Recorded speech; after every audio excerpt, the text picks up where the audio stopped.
안녕하세요. 대기업에서 운송 산업을 담당하고 있는 김기동입니다. 자, 오늘은 동방 저와 함께 자세하게 살펴보도록 할 텐데요. 동방 같은 경우는 수혜가 부각되고 있는 모습들을 보여주고 있죠.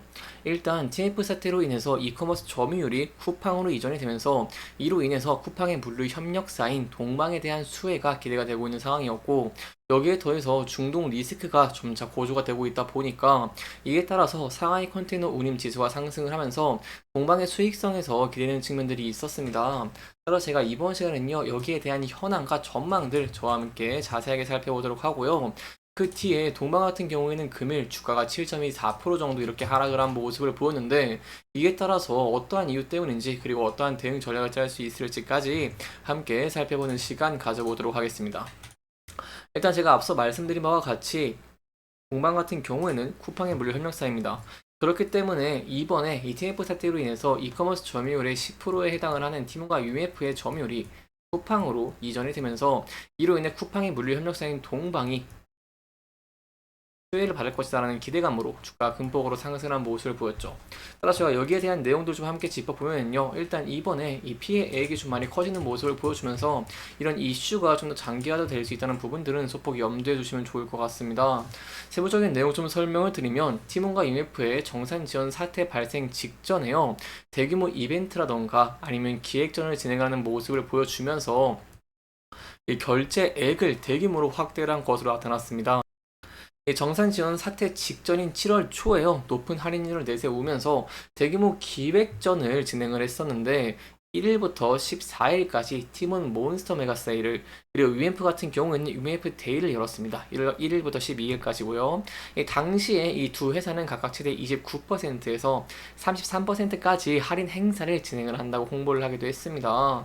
저희가 이 카드 결제 합산 금액을 좀 간단하게 살펴보면은 1일 482억 원, 2일 350억 원, 3일 606원을 기록한 모습을 보여주면서 할인 행사 진행 전인 6월의 17일부터 30일까지의 일평균 168억 원이었던 점과 저희가 비교를 해본다고 한다면 이 435%나 높은 수치이기 때문에 여기에 대한 이슈가 좀 장기화가 될 수도 있다는 부분들은 소폭 염두에 두시면 좋을 것 같습니다.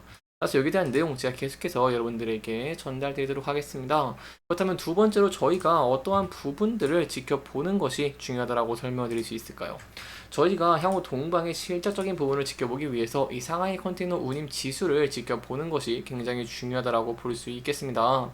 이 상하이 컨테이너 운임 지수 최근에 3주 연속 하락을 하는 모습을 보이면서 이 수익성 측면에서 다소 우려가 되는 모습들을 보여왔습니다. 하지만 이러한 상황에서 좀 리스크적인 측면이 있기 때문에 제가 여러분들에게 좀 자세하게 설명드리도록 하겠습니다. 일단은요, 이 이란과 이스라엘의 분쟁 격화가 우려가 부각이 되는 모습을 보여주면서 이 상하이 컨테이너 운임 지수가 상승을 할 것이라는 기대감이 있었습니다. 세부적인 내용을 보면은 이란과 그리고 이제 이스라엘 이 분쟁 격화 우려가 부각이 됐었는데 이스라엘이 이란의 수도인 테헤란에서 하마스의 지도자를 암살했다는 소식이 전해지자 급등을 한 모습을 보였고 이 이란 같은 경우에는 유엔의 안전보장 이사회 소집을 요구를 했으면서 이란 최고 지도자는요 이 한이의 살해에 대한 복수는 이란의 의무라고 발표를 하기도 했습니다. 여기에 대해 네티냐후 이스라엘 총리는 자신들에게 가해지는 모든 침략에는 막대한 대가를 치르게 될 것이라고 언급을 하는 등 이렇게 이스라엘과 이란의 분쟁 가능성이 확대가 됨에 따라서 상하이 컨테이너 운임 지수도 상승할 것으로 시장에서는 전망을 하고 있었습니다. 이러한 상황에서 이란이요, 이번 한이의 암살에 대한 대응을 전면전이 아닌 특수작전에 그칠 수 있음을 좀 시사한 모습을 보였기 때문에 이에 따라서 이 상하이 컨테이너 운임 시세 상승에 따른 기대감은 소폭은 감소했다라고 좀 설명을 드릴 수가 있겠습니다. 그리고 두 번째로 리스크적인 측면은요, 이번에 급심한 가뭄에 따라서 수량 부족으로 선복 병목 현상까지 빚은 이 파나마 운하가 10월쯤에 좀 정상화가 될 수 있을 것이라는 전망이 나오고 있는 모습을 보이고 있습니다. 이 파나마 운하청 같은 경우에는 이 해운 업계에 제공한 통지문에서 과거에 현재 32척인 통항 가능 선박을 7월 22일부터 이 34척으로 늘릴 것이라고 밝히기도 했는데 이러한 상황 속에서 파나마 운하 통행량이 9월에 36척 수준으로 통행 제한이 완화되면서 정상 수준으로 회복하게 된다고 트레이드 윈즈에서 보도를 냈습니다.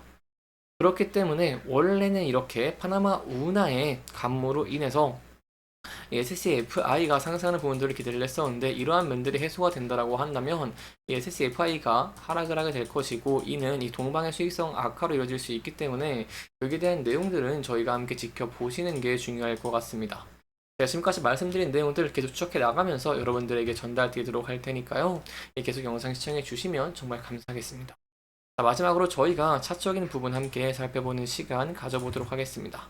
동방의 차트를 보시면은 금일 같은 경우엔 7% 정도 하락을 하는 모습을 보였습니다. 따라서 이 부근대에서 대응 전략과 이유를 저희가 아는 것이 굉장히 중요할 것 같은데요. 금일 하락에 대한 이유는 제가 앞서 말씀드린 이 상하이 컨테이너 운임 지수에 대한 영향도 있겠지만 전반적으로 지수 전체가 많이 하락을 하는 모습을 보이기도 했습니다. 일단은요, 동방 같은 경우에는 코스피에 소속이 되어 있죠.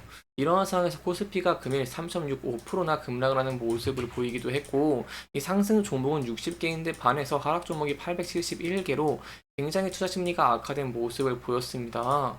여기에 대해 어떤 이유가 있었을까요? 일단 전일 같은 경우에 ISM 제조업 지수 그리고 이제 고용 관련 지표들이 좀 많이 부진한 모습을 보이면서 미국의 경기 침체 우려가 확산이 됐고요. 이로 인해서 나스닥이 2.3%나 급락을 하는 모습을 보이기도 했습니다.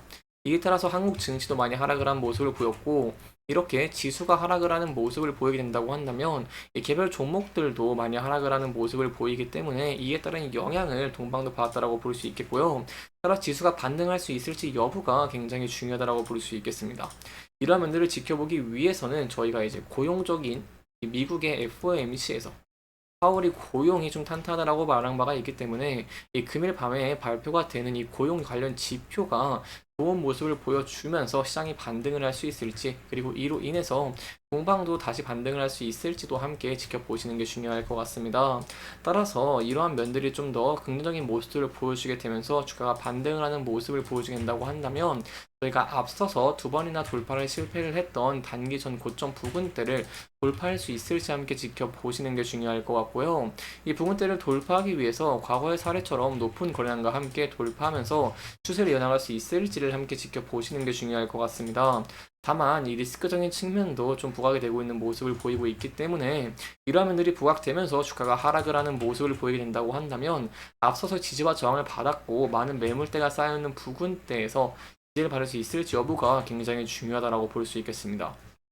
금일 같은 경우에도 이 부근대에서 소폭 하락폭을 축소를 한 것을 저희가 확인을 할 수 있기 때문에 이 부근대에서 지지를 받을지 혹은 이탈을 하면서 앞서 지지를 받았던 장기 2배선 61선 부근대에서 지지를 받음으로 인해 다시 한번 반등할 수 있을지에 대한 여부는 함께 지켜보시는 게 중요할 것 같습니다.